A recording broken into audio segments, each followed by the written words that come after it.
that is the opinion of the newscaster.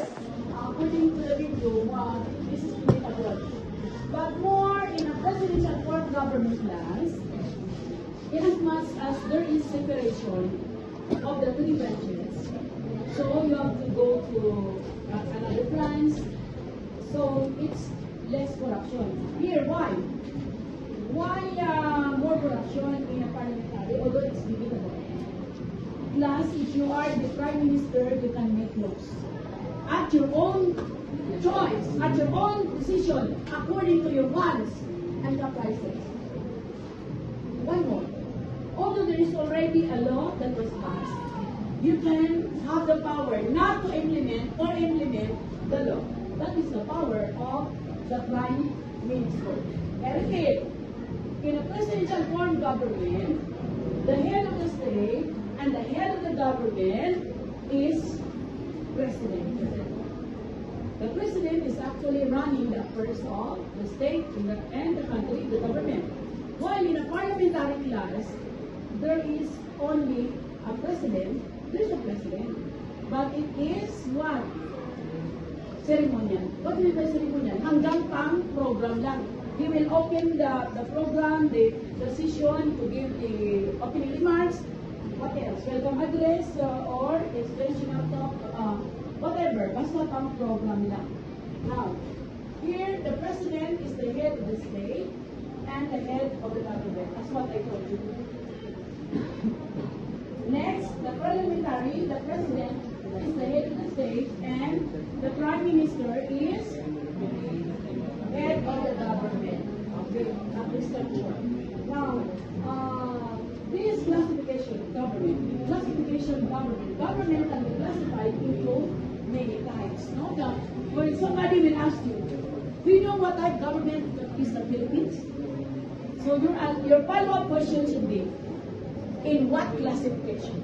You should ask, according to the three branches of the government, or according to what classification? So the criteria, we are going to answer democracy and authoritarian.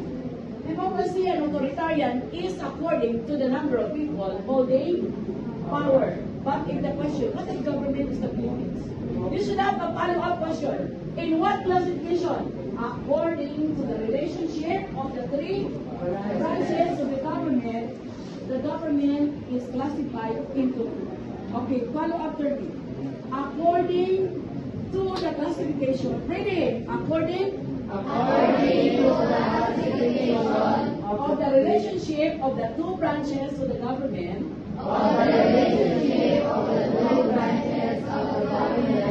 We have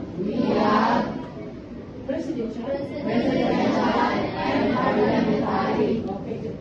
The distinction is with this, according to the relationship. We are talking about the relationship of the three branches. We are done with our lesson about these three branches: executive, make laws; legislative, executive implementing laws; legislative is making laws; and judicial interpreting. Okay. So next, number question on this juncture. Which of the two forms of government, according to the relationship of the three branches, will you choose? Which do you prefer? Ask the senior high student. Why? Again, why? I will prefer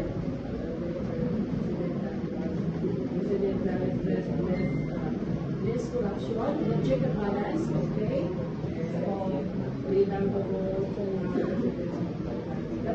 Yeah, I love your word. Freedom to cast your votes in the presidential. In as much as if it is parliamentary, you cannot exhibit your right to vote. Okay, we give clap to ready to Alvin. Ready, vote.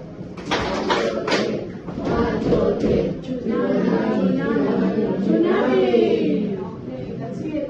What's another idea? According to Alvin, it's more on presidential. How about the others? Come on. Already, dito, group 3. Parang may na rin. Anyone? Which would you choose and why? Queenie? Which of the two? Presidential, parliamentary, and why?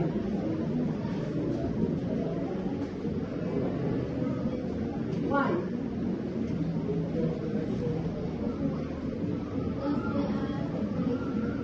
Separation of power. And there is check and balance.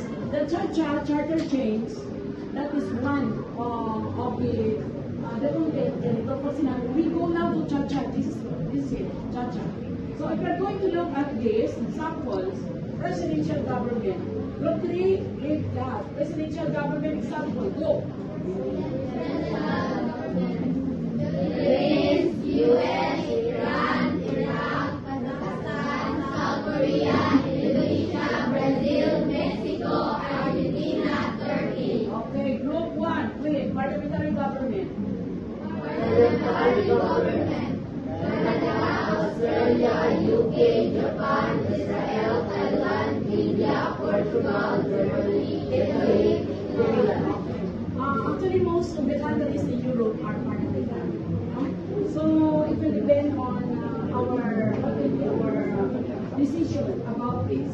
Now, to move on,